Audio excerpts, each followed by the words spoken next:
স্থায়ী কমিটির অন্যতম সদস্য এবং যিনি দেশকে নিয়ে আন্তর্জাতিক ফোরামে বিভিন্ন সময় দেশকে উঠে তুলে ধরেছেন, দেশের জন্য কথা বলছেন, সেই শ্রদ্ধেয় নেতা ডক্টর আব্দুল মঈন খান।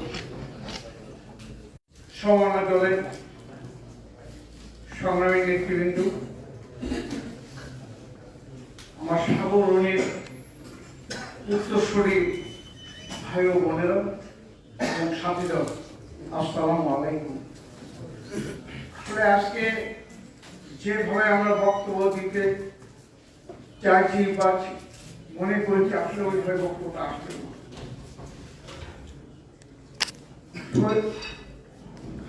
বেগম খালেদা জিয়ার সঙ্গে রাজনীতিতে চলার পরে, ছাত্র রাজনীতিতে শুরু করে পরবর্তীতে বিভিন্ন আন্দোলন সংগ্রামের সিঁড়ি বেয়ে বিভিন্ন সময় ওনার সঙ্গে কথা বলার সুযোগ হয়েছে, মেশার সুযোগ হয়েছে। উনি যেভাবে সবসময় কথা বলেছেন, শুধু দেশ, জাতি, গণতন্ত্র এই প্রশ্ন নিয়ে কথা বলেছেন। আমরা সর্বদলীয় ছাত্রকে ছিলাম সেই সময়, এখানে কাকচুর ভিপি আমনুল আলম সহ আমরা সবাই রাষ্ট্রসংগঠন দিয়েছি। তখন উনি একবারই বলেছেন, তোমরা কি করছো আমি জানি না, তবে দেশকে কিভাবে এগিয়ে নিয়ে যাওয়া যায়, এই দেশের ছাত্র সমাজকে কিভাবে দেশের পক্ষে কথা বলার জন্য তাদের চিন্তা ভাবনা মাথায় আসে, এই সমস্ত নিয়ে চিন্তা করেছেন। এই কথাগুলি আমি বারবার বলেছি। আপনাদের পরে যখন আমি আমার সংগঠন জাতীয় গণতান্ত্রিক পার্টি জাকপার সঙ্গে সম্পৃক্ত হয়ে আমি এই একটা পর্যায়ে সাধারণ সমাজের দায়িত্ব নেই, দায়িত্ব দেন আমার নেতা ছিলেন শফিল আলম প্রধান। ওদের পরে উনি আমাকে সঙ্গে করে নিয়ে গেছেন খালেদা জিয়ার ওখানে। প্রতিবারই যাই, ম্যাডাম ফোন দিচ্ছেন প্রধান ভাইকে, দেখতে আসেন। প্রধান ভাই বললো যে খন্দকার চন্দ্রের সঙ্গে কথা বলে আসি, উনি কেমন ডাকে। ওখানে যাওয়ার পরেই অফিসটাতে ভর্তি লোকজন, বিভিন্ন গণ্যমান্য ব্যক্তি সব আসছেন। প্রমাণের প্রধান বললো সুমন্দির বসতে যে ভাই আমি বেশিক্ষণ থাকবো, ওনার সঙ্গে দেখা করে চলে যাবো। তো উনি বললো যে আপনি গেলেই তো দেখা করা হয় না, অনেক সময় লেগে যায়, তবে আপনার জন্য সব বরাদ্দ আছে। গেলাম, যাওয়ার পরে কথাবার্তা বলার পরে উনি শুধু দেখলাম স্কুল থেকে একটা দেশ কেমন করে চলবে, দেশকে কিভাবে বিদেশি আধিপত্যবাদ থেকে দেশকে মুক্ত রাখা যায়, এই দেশের যে সামরিক নীতি বিভিন্ন দিকে উনি কথাবার্তা বলতেছেন।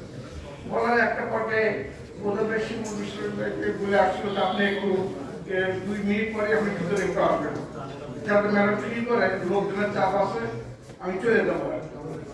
প্রথমে বললো যে ম্যাডাম আমি চলে যাই, পরে আসবো আর কি। বলে না না বসেন, সবাই তো আসবে, শুধু আমি কি বলি শুনতে চাই, কিন্তু আমি তো চাই আপনি দেশকে কিভাবে কিভাবে চলবে এটা আমি শুনতে চাই, আমি বলেন। একটা পর্যায়ে যখন উঠতেছি, তারপরে প্রধান ভাই মারা যাওয়ার আগে একবার যখন গেছি, তখন যাওয়ার পরে প্রধান ভাই বলল যে ম্যাডাম এই যে খন্দকার থাকলো একটু দেখবেন।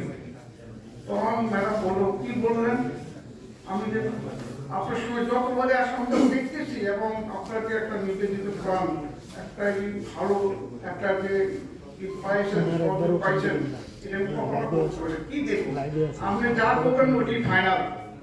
এটা বলার পরপরই উঠে যাচ্ছি, তখন আবার ম্যাডাম ডাক দিলেন, খন্দকার নেতাকে ধরে রাখি। আমাদের ম্যাডাম নেতা কি, আমি তো আপনার সঙ্গেই আছি। এইভাবে ওনার প্রতি মুহূর্তে উনি দেখলাম যে জাতি নিয়ে সবসময় কথা বলতেন, এই স্থিতি। তারপরে এই যে আমরা সারা দেশে আমাদের যে রোড মার্চ হলো কর্মসূচি ম্যাডামের সঙ্গে ঘোরাঘুরি হয়েছে, তখনও দেখেছি উনি ওই একটা ফাঁদে সবাইকে ডেকে তার রুমে নিয়ে এসে কথাবার্তা বলতেন যে কেমন করে কি করা যায়। এই যে জিনিসগুলি প্রতি মুহূর্ত উনি দেশ জাতি নিয়ে কথা বলছেন।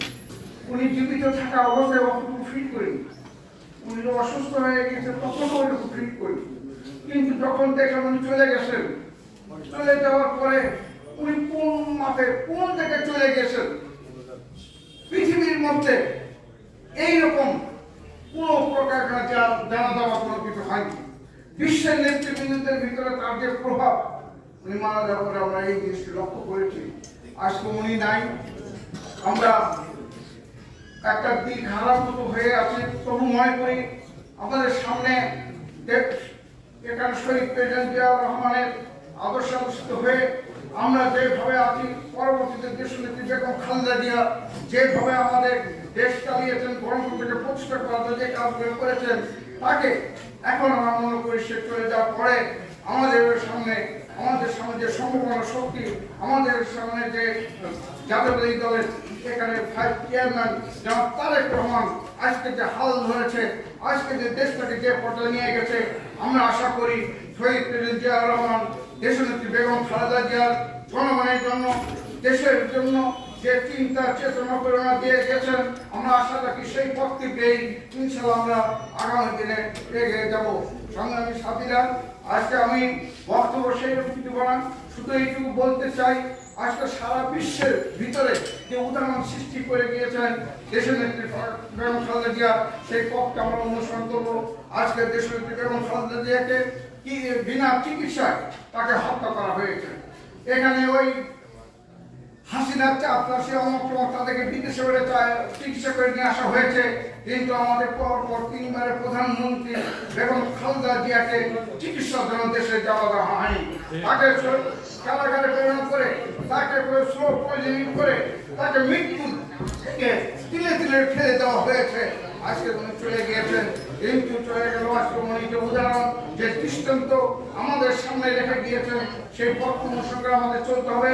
আগামীতে নির্বাচন আসছে, একই নির্বাচনে যেন আমার সেখানে কি মার্কা কি তা বুঝি না, আমাদের একটাই হচ্ছে ধানের শীষ মার্কাকে আজকে আমাদের নিয়ে আসতে হবে। তার মাধ্যমে এই দেশে আমাদের যে শহীদ প্রেসিডেন্ট জিয়াউর রহমানের উত্তরসূরি, বেগম খালেদা জিয়ার উত্তরসূরি আজকে তারেক রহমান, তার নেতৃত্বে দেশটা ক্ষমতায় আসতে হবে, দেশকে পরিচালনা করতে হবে। এই দেশটাকে ইনশাআল্লাহ আমরা সারা বিশ্বের মানচিত্রে শির উঁচু করে যেন দাঁড়ায় থাকতে পারি, এই প্রত্যাশা ব্যক্ত করে আসুন আমরা সবাই আগামীতে আমাদের এই নির্বাচনে কেন্দ্র করে আমরা মাঠে ময়দানে সকল জায়গায় যে আমাদের আমাদের দলের জাতীয় দলের নেতৃবৃন্দ যে যেখানে ধানের শীষ মার্কা নিয়ে সেখানে তার কাজ করছে, সেই মার্কাকে যেন আমরা সবাই এগিয়ে নিয়ে যেতে পারি।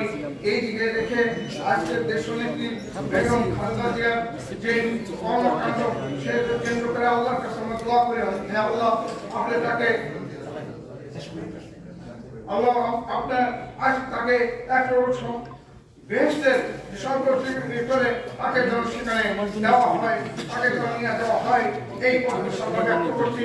আমরা আরো ব্যক্ত করি আজকে তারেক রহমান হয়তো কিছু করি নিয়ম মাফিক উনি চেয়ারম্যানের দায়িত্ব নিবেন বা নিতে যাচ্ছেন, সেই দিকে লক্ষ্য রেখে আমরা মনে করি দেশটাকে তার নেতৃত্বে ওইভাবেই জিয়াউর রহমান, জিয়াউর রহমান আজকে বেগম খালেদা জিয়া তাদের যে চিন্তা চেতনা প্রেরণা ছিল তাকে নিয়ে যেন এগিয়ে যেতে পারে, এবং আমরা আমাদেরকে সম্মাননা কর, আমরা যেভাবে আমরা আন্দোলন সংগ্রাম করেছি সেই সুর থেকে আমরা এই স্বৈরাচারী যে বিরুদ্ধে যে আমরা জেল খেটেছি, আমাদের উপরে আক্রমণ করা হয়েছে, আমাদের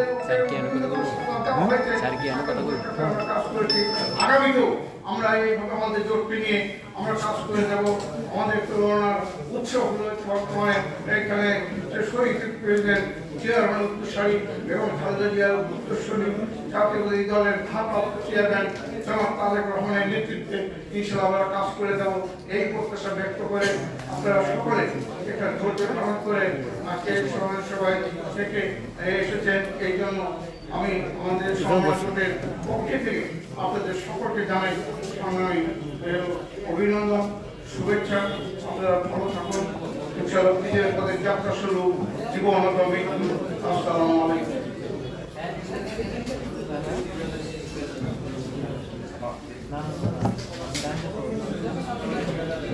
জাতীয়তাবাদী সমমনা জোট কর্তৃক আয়োজিত স্বাধীনতার ঘোষক শহীদ প্রেসিডেন্ট জিয়াউর রহমানের সহধর্মিণী আপসীন দেশনেত্রী, দেশমাতা, যার আজকে এই স্মরণসভা। আজকে কোনো বক্তব্য দেওয়ার সময় নয়, আজকে আমরা তাকে স্মরণ করতে আসছি। আজকের অনুষ্ঠানের প্রধান অতিথি বক্তব্যের পরে মরহুমার রুহের মাগফিরাতের জন্য দোয়া করা হবে। আমরা সবাই নিশ্চুপভাবে বসে যাব। আজকের অনুষ্ঠানের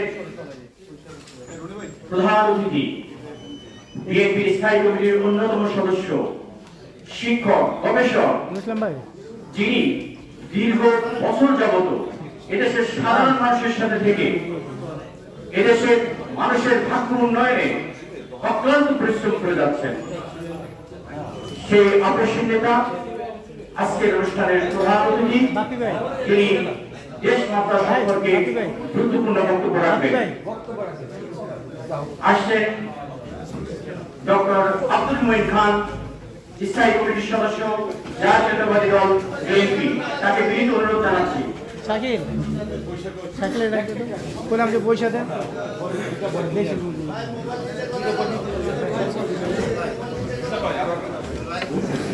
এদিকে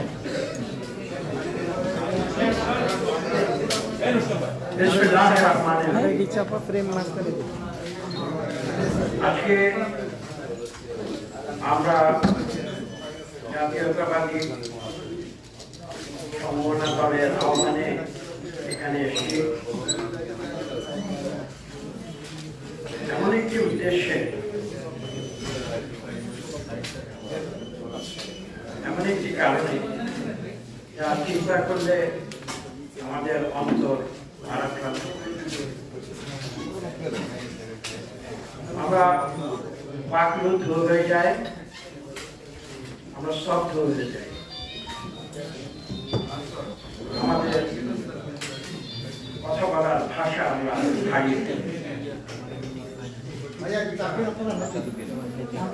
আমরা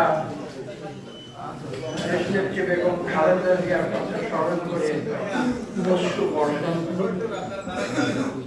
দস্যু বর্ষণ করি এই কারণে আমরা জানি না বাংলাদেশের ইতিহাসে, বাংলাদেশের গণতন্ত্রের ইতিহাসে বেগম খালেদা জিয়ার মতো নেতৃত্ব আবার আমরা কখন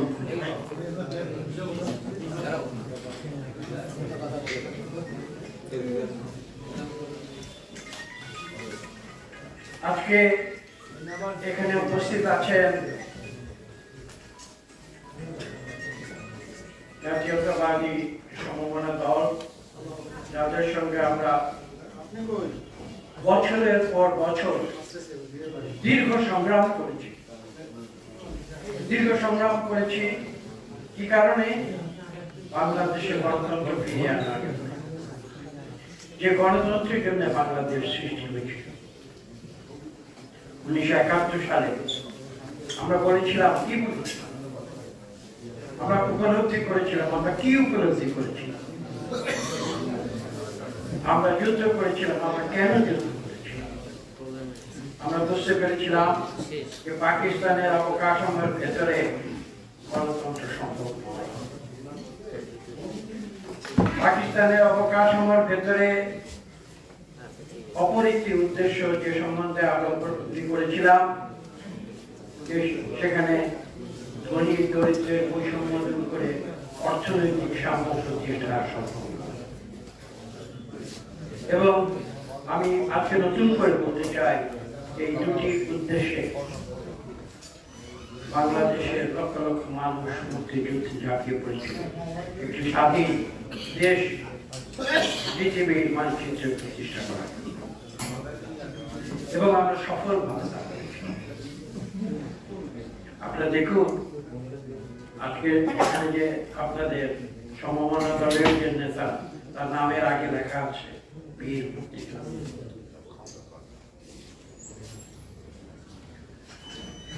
এই কথাগুলো ভুলে গেলে চলবে না, এবং এ প্রসঙ্গে আমাকে যেটা বলতে হয়, যার নাম এখানে উল্লেখ করতে হয়, শহীদ প্রেসিডেন্ট জিয়াউর রহমান।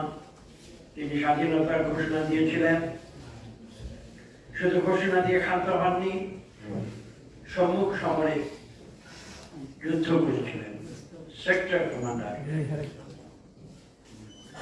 যুদ্ধে জয়লাভ করেছিলেন, বিজয়ের বেশি ফিরে এসেছিলেন।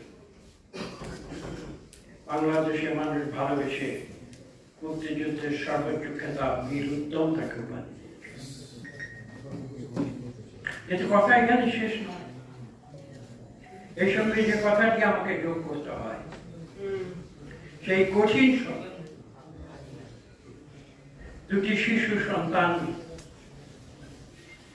যিনি শহীদ প্রেসিডেন্ট জিয়া রহমানের মুক্তিযুদ্ধের প্রেরণাকে শক্তি জুগিয়েছিলেন, তার নাম বেগম খালেদা জিয়া।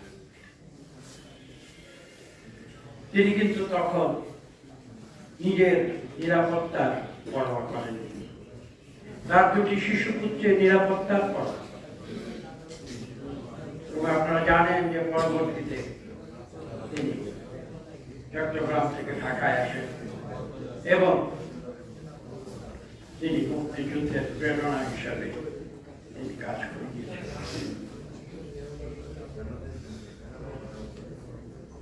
ভাবলে অবাক হতে হয়,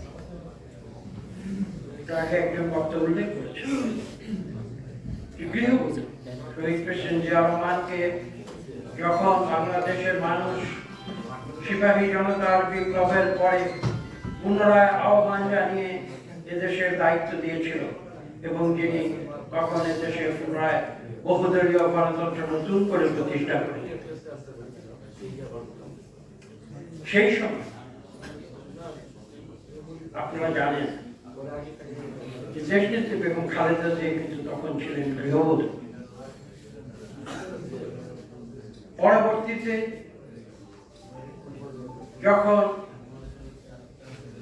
কিছু কুচক্রীদের ষড়যন্ত্রের ফলশ্রুতিতে শহীদ প্রেসিডেন্ট জিয়া রহমানকে অসময়ে পৃথিবী থেকে বিদায় নিতে হয়েছিল, তখন বিএনপির যারা সিনিয়র শীর্ষস্থানীয় নেতারা ছিলেন, তারা অত্যন্ত সচেতন ভাবে চিন্তা করে তারা দেশনেত্রী বেগম খালেদা জিয়ার কাছে গিয়েছিলেন এবং তাকে বলেছিলেন যে আপনি আসুন, আপনি গৃহ থেকে রাজপথে নেবেন। বিএনপি স্বাধীনতার পক্ষে দল আওয়ামী লীগ দাবি করে, আপনারা ইতিহাস পর্যালোচনা করলে একদিন বুঝতে পারবেন স্বাধীনতার পক্ষের দল কোনটি, তার নাম হচ্ছে বাংলাদেশ জাতীয়তাবাদী দল। স্বাধীনতার ঘোষক তিনি ছিলেন সেই দলের প্রতিষ্ঠাতা এবং সেদিন বিএনপির সিনিয়র নেতা দেশনেত্রী বেগম খালেদা জিয়াকে অনুনয় করে বলেছিলেন যে এই দল থেকে আমাদের প্রতিষ্ঠাতা জিয়া রহমান বিদায় নিয়েছেন, কিন্তু আমরা তো থেমে থাকতে পারবো না। বাংলাদেশের অগ্রগতিতে বাংলাদেশ জাতীয়তাবাদী দলকে সামনে নিয়ে যেতে হবে এবং আপনাকে আমরা চাই আপনি সেই দলের নেতৃত্ব করুন। এভাবেই তাকে রাজনীতিতে নিয়ে আসা হয়েছিল। তার পরবর্তী প্রায় 43 বছরের ইতিহাস কঠিন, নির্মম। আপনারা এবং খালেদা জিয়ার জীবনের ঘটনা প্রভাব পর্যালোচনা করুন, দেখবেন তখন থেকে প্রতিটি দিন তিনি সংগ্রাম করে গিয়েছেন। সংগ্রাম করেছেন কি জন্যে? সংগ্রাম করেছেন অন্যায়ের বিরুদ্ধে, সংগ্রাম করেছেন স্বৈরাচারের বিরুদ্ধে, সংগ্রাম করেছেন অন্যায়ের বিরুদ্ধে এবং নিজের জীবনের প্রতিটি মুহূর্ত, নিজের জীবনের প্রতিটি রক্তবিন্দু দিয়ে তিনি দাঁড়িয়েছেন ঋজু, কখনো মাথা নত করেন অন্যায়ের কাছে, কখনো মাথা নত করেননি নির্যাতনের কাছে, কখনো মাথার মতো করেননি স্বৈরাচার। তিনি জানতেন এই কাজগুলো করে তার নিজের জীবনকে তিনি বিপন্ন করেছেন। যখন মিথ্যা মামলা হামলা মোকাবেলা করে তাকে জেলে যেতে হয়েছিল, সেই দিনটি আমাদের মনে আছে, আপনাদের মনে আছে। মাথা মতো করেন, অন্যায়ের সঙ্গে মোকাবেলা করেন, কোনো আপোষ করেননি। তার পূর্ববর্তী 80 দশকে যখন 86 সালে এবং 88 সালে তিনি বলেছিলেন যে অন্যায়ের সঙ্গে আপোষ করে আমি সংসদ নির্বাচনে যাব না, তখন বাংলাদেশের অনেক বক্তা, অনেক এক্সপার্ট, অনেক রাজনৈতিক বিশ্লেষক, অনেক সুশীল সমাজ পত্র পত্রিকায় বিবৃতি দিয়েছিলেন দেশ নেত্রী নাকি ভুল সিদ্ধান্ত, এবং খালেদা জিয়া ভুল সিদ্ধান্ত নিয়েছেন। তিনি যদি এই নির্বাচন বর্জন করেন তাহলে তিনি নাকি রাজনীতি থেকে হারিয়ে যাবেন। আজকে বলতে দ্বিধা নেই, সেই সব বুদ্ধিজীবী তথা সুশীল সমাজ তথা রাজনৈতিক বৃন্দ যারা বলেছিলেন দেশ নেত্রী বেগম খালেদা জিয়া 86-88 স্বৈর শাসকের সামরিক স্বৈর শাসকের আয়োজনে সেই নির্বাচনে না গেলে রাজনীতি থেকে হারিয়ে যাবেন, তারা নিজেরাই আজ রাজনীতি থেকে 91 সালে প্রমাণিত হয়েছিল যে বেগম খালেদা জিয়ার সিদ্ধান্ত ছিল সঠিক। আজকে আপনারা পর্যালোচনা করে দেখুন বাংলাদেশে এ পর্যন্ত যতগুলো নির্বাচন হয়েছে, আগামীতে একটি নির্বাচন আছে 12 ফেব্রুয়ারি, এ পর্যন্ত যতগুলো নির্বাচন হয়েছে, আমি যদি কথা বলি হয়তো অস্তুক্তি হবে না যে 1991 সালের নির্বাচন ছিল সর্বশ্রেষ্ঠ সুষ্ঠু নিরপেক্ষ নির্বাচন, এবং সেই নির্বাচনে মানুষ ভোট দিয়েছিল নিজের ইচ্ছায়, এবং সেই নির্বাচনে জনগণের ভোটে দেশনেত্রী বেগম খালেদা জিয়া বাংলাদেশের প্রধানমন্ত্রী নির্বাচিত হয়েছিলেন। ভুয়া ভোটে নয়, প্রহসনের নির্বাচনে নয়, দিনের ভোট রাতের নির্বাচনে নয়, গায়ের জোরে ভোট কেন্দ্র দখল করার নির্বাচনে,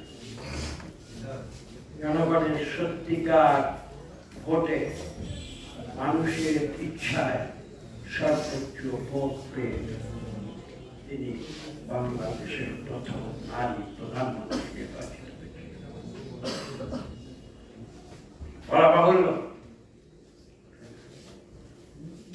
তখন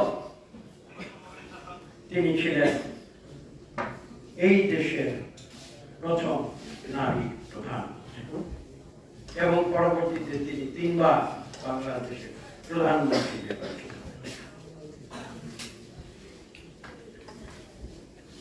এই প্রসঙ্গে আরেকটি কথা উল্লেখ করতে হয়, তিনি তার জীবনে যত নির্বাচন করেছেন, বাংলাদেশে যতবার নির্বাচন করেছেন, যতগুলো সিট থেকে নির্বাচন করেছেন, প্রতিবার প্রত্যেকটি নির্বাচনে জনগণের ইচ্ছায় তিনি বিজয়ী হয়েছেন। বাংলাদেশের এমন কোন রাজনীতিক নাই যে বলতে পারবে যে তার এই কোয়ালিফিকেশন আছে। আজকে আমরা এখানে জানি না বেগম খালেদা জিয়ার জীবনের সেই ইতিহাস যদি আমরা পর্যালোচনা করতে চাই, আলোচনা করতে চাই, আমাদের কথা ঘন্টার পর ঘন্টা বলতে পারবো, দিনের পর রাত বলতে পারবো, কথা শেষ হবে না। এই কারণে যে বেগম খালেদা জিয়া এমন একটি ব্যক্তিত্ব, তিনি তার সম্পূর্ণ জীবনটি তিনি উৎসর্গ করে গিয়েছেন বাংলাদেশের জন্য, বাংলাদেশের মানুষের জন্য, বাংলাদেশের গর্বের জন্য।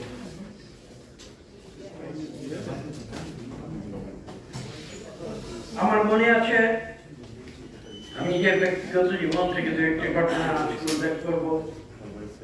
আমার মনে আছে 1991 সালে সেই দিনটির কথা, যেদিন তিনি আমাকে বাধ্য করেছিলেন কার্জন হলে আমাকে এখানে অনেক উল্লেখ করেছেন, ঢাকা বিশ্ববিদ্যালয়ের কথা উল্লেখ করেছেন অনেকে। আমার সেই দিনটির কথা স্পষ্ট মনে আছে, যেদিন আমি কার্জন হলে, আমি শিক্ষকতা করি, কার্জন হলে তখন আমি অপেক্ষা করছিলাম এবং খালেদা জিয়া আমাকে একটা মঞ্জুর করে শিক্ষকতা থেকে রাজনীতিতে নিয়ে এসেছেন। এখন আজ আমার অপকটে স্বীকার করতে কোনো দ্বিধা। অনেকে সমালোচনা করেছে, তুমি কেন শিক্ষকতা ছেড়ে, আমার তখন যারা শুভাকাঙ্ক্ষী ছিলেন, শিক্ষকতা করে ছেড়ে এই অচেনা রাজনীতির পথে, এই অজানা রাজনীতির পথে, এই অনিশ্চিত রাজনীতির পথে তুমি কেন যাচ্ছ? আমি যেদিন আমাদের নির্বাচনী প্রার্থিতা নির্ধারিত হয়, সেই দিনটির কথা আমার মনে পড়ছে 1991 সালে, 90 সালের শেষ দিকে, 91 শুরুর দিকে। আমি কার্জন হলে বসেছিলাম, তখন দেশনেত্রী বেগম খালেদা জিয়া, আমি সেখানে সেই ইন্টারভিউ যাকে বলা হয়, এমপি হবার যে ইন্টারভিউ, যে প্রক্রিয়া আমাদের বিএনপি দলের ভেতরে আছে, আমি সেখানে হাজির হই। আমি সেই ইতিহাস আপনাদের সামনে আজ বলছি। দেশনেত্রী বেগম খালেদা জিয়া এক ব্যক্তিকে কার্যক্রমে পাঠিয়েছিলেন। এখানে যারা বয়োবৃদ্ধ আছেন তারা হয়তো এই ইতিহাস জানতে পারেন, নামও জানতে পারেন। একটি জিপ গাড়িতে তিনি এসেছিলেন। এমন একজন ব্যক্তি এসেছিলেন, আজকে আমি স্পষ্ট ভাষায় বলছি, সামরিক শাসনের যে নির্যাতন অত্যাচার 80 দশকে চলেছিল, যার মোকাবেলা করেছিলেন দেশনেত্রী বেগম খালেদা জিয়া রাজপথে থেকে। তখন এমন সময় গিয়েছে যখন বেগম খালেদা জিয়াকে তিনি ঘরে থাকতে পারেননি, রাতে অন্যত্র তাকে আশ্রয় নিতে হয়েছে।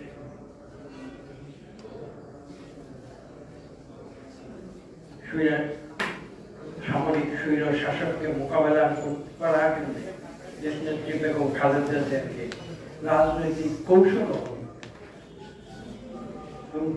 ঠিক তেমনই একজন ব্যক্তি যার বাড়িতে তিনি রাত কাটিয়েছেন, তাকে পাঠিয়েছিলেন এবং তিনি একটি ভাঙা একটি জিপ নিয়ে এসেছিলেন। আপনারা যারা বয়োবৃদ্ধ ব্যক্তি তারা জানবেন, দ্বিতীয় মহাযুদ্ধে ব্যবহৃত হতো একটি উইলি জিপ। উইলি জিপ আপনারা নতুন প্রজন্ম এগুলো জানে না, তাদেরকে গুগল ঘাটতে হবে, একটি ভাঙা উইলি জিপ দিয়ে কার্জন হলে পাঠিয়েছিলেন। ওই ব্যক্তিকে যারা তিনি খুঁজে ওই ব্যক্তিকে আমার কাছে পাঠিয়েছিলেন, যার বাড়িতে তিনি 80 দশকে স্বৈরাচারী সামরিক সরকারের বিরুদ্ধে আন্দোলনের সময়, এবং তিনি এসে কার্জন হলে আমাকে বললেন যে আপনাকে কোথায় যাব? দেশনেত্রী বেগম খালেদা জিয়া আমাকে পাঠিয়েছেন আপনাকে উঠিয়ে নিয়ে যাওয়ার জন্য, আপনাকে রাজনীতিতে আসতে। 1991 থেকে আজকে 2026 সাল, 45 বছর। আজকে 45 বছর পরে আমি প্রথম এই ঘটনাটি আপনাদের সামনে উপস্থাপন।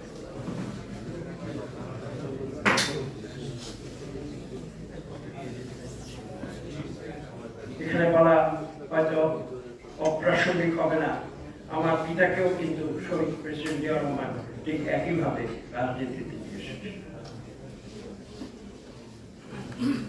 যাই হোক, সেই ইতিহাসে যাব না। যে কথা বলছিলাম, রাজনীতিতে এসেছি 91 সালে। আমি একটু আগে বলেছি, সেই নির্বাচনে বাংলাদেশের মানুষ ভালোবেসে বেগম খালেদা জিয়াকে দেশের প্রধানমন্ত্রী নির্বাচিত করেছিল একটি সুষ্ঠু নিরপেক্ষ নির্বাচন। এবং পরবর্তীতে 1996 সালে, আপনাদের মনে আছে, কারণ নতুন প্রজন্ম হয়তো জানে না, কথাগুলো বলতে হচ্ছে আজকে, তিনি গণতন্ত্রের একটি অনবদ্য ইতিহাস সৃষ্টি করেছেন। ইতিহাসটি কি? 1996 সালে তিনি আমাদের পল্টন অফিসের সামনে রাজপথে একটি পাবলিক জনসভা, একটি পাবলিক মিটিং এ জনসভা, তিনি সকলের সামনে দাঁড়িয়ে তিনি প্রধানমন্ত্রীর পদ রাজপথে ছুঁড়ে ফেলেছেন। আমি জানি না বাংলাদেশ শুধু নয়, এই বৃহৎ অঞ্চলের কোন দেশের কোন প্রধানমন্ত্রী তার মনের জোর কতটুকু থাকলে, তার দেশের মানুষের প্রতি কতটুকু ভালোবাসা থাকলে কোন প্রধানমন্ত্রী এভাবে প্রধানমন্ত্রীর পদ রাজপথে প্রকাশ্যে ঘোষণা দিয়ে ছুড়ে ফেলে দিয়েছেন, এরকম দ্বিতীয় কোন উদাহরণ আমার জানা নাই। দেশের প্রতি ভালোবাসা, দেশের মানুষের প্রতি ভালোবাসা, গণতন্ত্রের প্রতি ভালোবাসা, এই যে চরম উদাহরণ, সেই উদাহরণ সৃষ্টি করেছিলেন অন্য কেউ নয়। এবং তার পরপর যে নির্বাচনটি অনুষ্ঠিত হয়েছিল 1996 সালে, যে দ্বিতীয় নির্বাচনটি অনুষ্ঠিত হয়েছিল, সেখানে দেশনেত্রী বেগম খালেদা যে 300 আসনের ভেতরে 116টি আসন নিয়ে বৃহত্তম বিরোধী দল হিসাবে সংসদে প্রবেশ করেছিলেন। বলা বাহুল্য, বাংলাদেশের সংসদীয় ইতিহাসে 12টি নির্বাচন হয়েছে, আমরা ত্রয়োদশ নির্বাচনের দিকে অগ্রসর হচ্ছি। কোনদিন এ ধরনের বৃহৎ বিরোধী দল কখনো বাংলাদেশের সংসদে কেউ প্রতিষ্ঠা করতে পারে না। কেন সম্ভব হয়েছিল? একটি বেগম খালেদা জিয়া, তিনি জনগণের সঙ্গে ছিলেন, জনগণের যে সাইকোলজি তিনি অনুভব করছিলেন। অনেকে সেদিন পরামর্শ দিয়েছিল, আপনি কেন, আপনি প্রধানমন্ত্রী হয়েছেন একটি প্রথম নির্বাচন হিসেবে, আপনি প্রধানমন্ত্রী হয়েছেন, প্রধানমন্ত্রীর পদ কেন ছিলেন? তিনি বলেছিলেন যে আমি জনগণের সঙ্গে থাকতে চাই।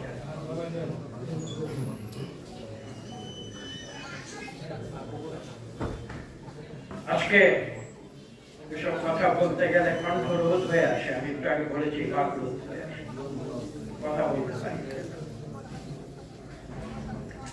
এবং পরবর্তীতে আপনারা দেখেছেন 2001 সালে বাংলাদেশের মানুষ কিভাবে বিএনপিকে সংখ্যাগরিষ্ঠতা, শুধু সহজ সংখ্যাগরিষ্ঠতা নয়, 2/3 সংখ্যাগরিষ্ঠতা দিয়ে ভালোবেসে আবার সংসদে বিএনপিকে পাঠিয়েছিল বাংলাদেশের। 2006-2008 পরবর্তী ইতিহাস, তার ব্যাখ্যায় আমি যেতে চাই না। আপনারা জানেন, অনেকে 2008 নির্বাচনের কথা বলেন, আমি আজকে দিতে বলেছি, আজকে আবার বলতে চাই, 2008 নির্বাচন ছিল একটি সাধারণ নির্বাচন এবং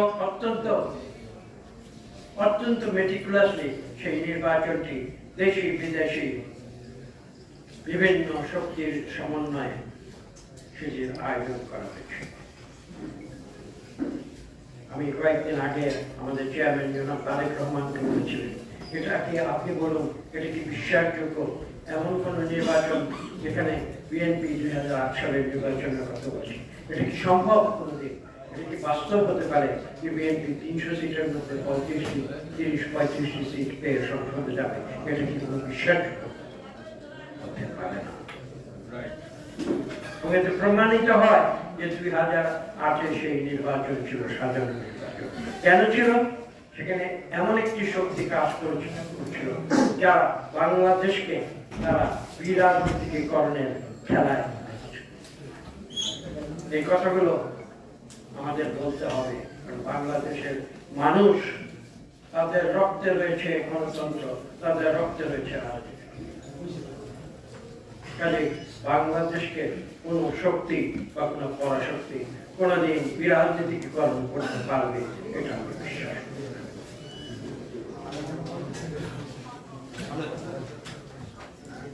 এবং দেশনেত্রী বেগম খালেদা জিয়া প্রমাণ করেছিলেন, বারবার প্রমাণ করেছেন যে তিনি জনগণের প্রতিনিধি, সত্যিকার। আমি একটু আগে বলেছি, তিনি জীবনে যত নির্বাচন করেছেন 5টি সিট করে পরবর্তীতে 3টি সিটে তিনি প্রতিটি সিট তিনি নির্বাচিত হয়েছেন। জনগণের আস্থা প্রমাণ যে তারা দেশনেত্রী বেগম খালেদা জিয়াকে বাংলাদেশে গণতন্ত্রের সর্বশ্রেষ্ঠ ধারক এবং বাহক হিসেবে বিশ্বাস। বক্তব্য আমি দীর্ঘ করতে চাই না। সাম্প্রতিক ইতিহাসে আসুন 2008 থেকে 2025 গণতন্ত্রের জন্য শুধু সংগ্রাম করেননি, মিথ্যা মামলা হামলা মোকাবেলা করেননি। আমি এখানে আরেকটি ব্যক্তিগত ঘটনা বলি।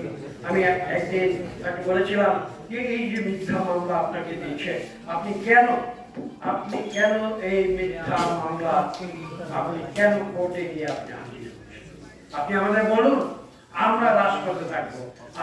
আপনি মিথ্যা মামলায় কোর্টে যাবেন না, আমরা কেউ মিথ্যা মামলায় কোর্টে যাব না। আপনারা জানেন যে বিএনপির বিরুদ্ধে 1 লক্ষাধিক মামলা দেওয়া হয়েছিল, সব বানানো গায়েবী মিথ্যা বানোয়াট মামলা। আমাদের 50 লক্ষ নেতা কর্মীকে অভিযুক্ত করা হয়েছিল মিথ্যা। তিনি আমাকে একটি জোর দিয়েছিলেন যে আমি জানি তোমরা এটা করতে পারবে, তোমরা রাজপথ দখল করতে পারবে, কিন্তু আমাকে যারা অন্যায় মিথ্যা মামলা দিয়েছে আমি নিয়ম ভঙ্গ করতে পারবো না।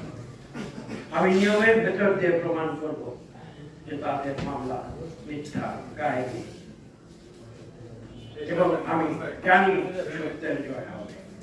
বলা বাহুল্য, আপনারা দেখেছেন 5 জুলাই 2024 সাল সত্যের জয়। যারা মিথ্যা এদেশে প্রচার করেছিল, যারা গণতন্ত্রের নামে স্বৈরতন্ত্র প্রবর্তন করেছিল, যারা মুক্তিযুদ্ধের পক্ষের শক্তি বলে যারা মুক্তিযুদ্ধের আদর্শ এবং নীতির বিরুদ্ধে কাজ করেছিল, তাদের শোচনীয় পরাজয় হয়েছে 2024 সালে 5 আগস্ট ছাত্র জনতা অভ্যুত্থানের ভেতর এবং খালেদা জিয়ার কথা সত্য।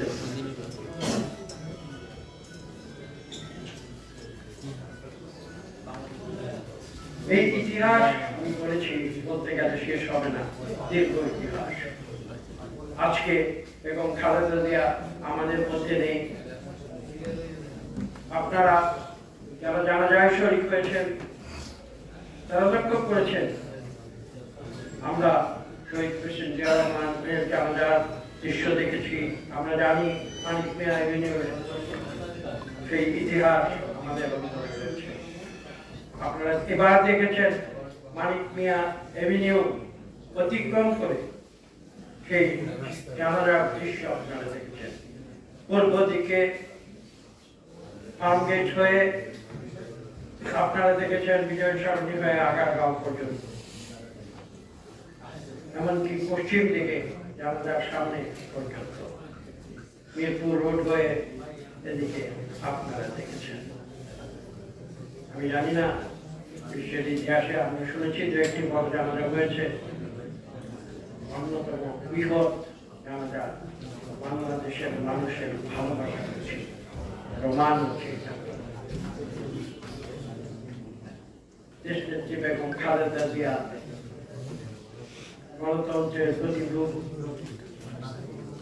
এদেশে তিনি পার্লামেন্টারি গণতন্ত্র ফিরিয়ে এনেছিলেন 80 দশকের আন্দোলনের মধ্য দিয়ে, এবং পরবর্তীতে বাংলাদেশের উন্নয়নের যে ধারাবাহিকতা শহীদ প্রেসিডেন্ট সৃষ্টি করেছিল, জিয়াউর রহমান সৃষ্টি করেছিলেন, সেই ধারাবাহিকতা তিনি ধরে রেখেছিলেন। আমি আজকে থেকে 2 দিন আগে বাংলাদেশের শীর্ষ ব্যবসায়ীদের একটি শোক সভায় একটি কথা বলেছি। আমার মনে কথাটি বিরক্তি করা প্রয়োজন। আমি বলেছি যে আপনারা বাংলাদেশের শীর্ষ ব্যবসায়ী সংগঠন প্রতিনিধি, আপনারা এদেশের অর্থনীতিকে সচল রাখেন। আমি বলেছি আমরা হয়তো মনে মনে আত্মতৃপ্তি পাই যে আমরা বাংলাদেশ রাজনীতিক হিসাবে বাংলাদেশ আমরা চালাই, আসলে বাংলাদেশ আপনারা চালান, কারণ আপনারা হচ্ছেন অর্থনীতির নিয়ম। আমি কথা বলে পাশাপাশি আরেকটি দেশনেত্রী বেগম খালেদা জিয়া তিনি আপনাদের যে অর্থনীতি যে চালক চালিকা শক্তি আপনাদের সর্বতভাবে তিনি সহায়তা দিয়ে গিয়েছেন। তবে দেশনেত্রী বেগম খালেদা জিয়া কেবলমাত্র বাংলাদেশের ধনিক শ্রেণীর কথা মনে রাখেন, তিনি কিন্তু বাংলাদেশের দরিদ্র মানুষের কথাও মনে রাখেন। এবং দেশনেত্রী বেগম খালেদা জিয়ার যে উন্নয়নের যে পরিকল্পনা ছিল, আপনাদের ভুলে গেলে চলবে না, সেই উন্নয়ন কিন্তু কেবল শহর কেন্দ্রিক পরিকল্পনা ছিল না। দেশনেত্রী বেগম খালেদা জিয়ার উন্নয়নের পরিকল্পনা একটি অত্যন্ত গুরুত্বপূর্ণ অঙ্গ ছিল গ্রাম ভিত্তিক। বাংলাদেশের প্রত্যন্ত অঞ্চলে স্থানীয় পর্যায়ে রাস্তাঘাট, স্কুল, কলেজ, মসজিদ, মাদ্রাসা, হাসপাতাল, এটা কিন্তু সর্বপ্রথম দেশনেত্রী বেগম খালেদা জিয়া যে সরকারের সময় 91 থেকে 96 এবং পরবর্তীতে 2001 থেকে 2006 এই বাংলাদেশের সেই গ্রামীণ অবকাঠামো সৃষ্টির একমাত্র মূল নায়িকা ছিলেন দেশনেত্রী বেগম খালেদা জিয়া। এবং বাংলাদেশের উন্নয়নের সবচেয়ে গুরুত্বপূর্ণ অধ্যায় রচনা করেছেন বেগম খালেদা জিয়া। তিনি কেবল শহরের উন্নয়ন করেন, আমি একটু আগে যেটা বলেছি, কেবল ধনী মানুষের উন্নয়ন করেন, তিনি বাংলাদেশের দরিদ্র মানুষের এবং তাদের জীবন ধারা, তাদের জীবন পদ্ধতির উন্নয়নের জন্য বাংলাদেশের উন্নয়ন রাজধানী থেকে গ্রামে গঞ্জে ছিটিয়ে দিয়েছিলেন। আমি ছিলাম তার সাক্ষী।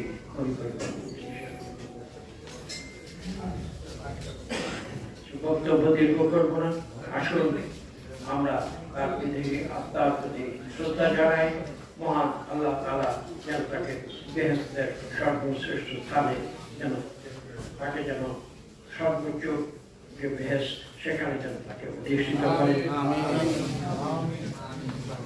এবং এই সঙ্গে সর্বশেষ যে কথাটি বলছি, আমরা বিশ্বাস করি যে তারই ধারাবাহিকতায় বাংলাদেশের ভবিষ্যৎ গণতন্ত্র রক্ষা এবং উন্নয়নে তারই সন্তান যেন তারেক রহমান যেন আমাদের নেতৃত্বে বাংলাদেশকে বিশ্বের একটি সম্মানজনক জাতি হিসাবে প্রতিষ্ঠিত করতে পারে, এই প্রত্যাশা ব্যক্ত করছি। সবাই একটু ধৈর্য ধরুন, সবাই বসুন, এই পর্যায়ে মোনাজাত হবে। আমরা সাংবাদিক বৃন্দ একটু বসুন, মোনাজাতের পরে তলোয়ার হচ্ছে, সবাই বসুন, একটু মোনাজাত হবে। এ পর্যায়ে মোনাজাত পরিচালনা করছেন মুস্তাফিজুর রহমান মুস্তফা।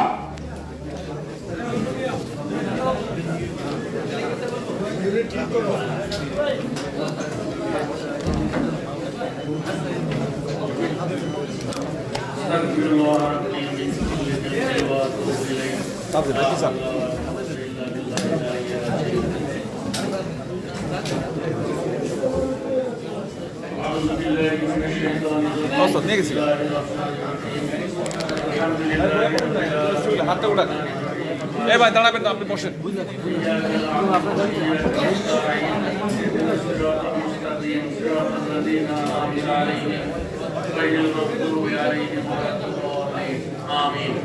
বিসমিল্লাহিররহমানিররহিম। قل هو الله احد الله الصمد لم يلد ولم يولد ولم يكن له كفوا احد. بسم الله الرحمن الرحيم. قل هو الله احد الله الصمد لم يلد ولم يولد ولم يكن له كفوا احد. بسم الله الرحمن الرحيم. قل هو الله احد الله الصمد لم يلد ولم يولد ولم يكن له كفوا احد. اللهم صل على محمد وعلى ال محمد كما صليت على ابراهيم وعلى ال ابراهيم انك حميد مجيد. اللهم بارك على محمد وعلى ال محمد كما باركت على ابراهيم وعلى ال ابراهيم انك حميد مجيد. اللهم امين. ربنا ظلمنا انفسنا وان لم تغفر لنا وترحمنا لنكونن من الخاسرين.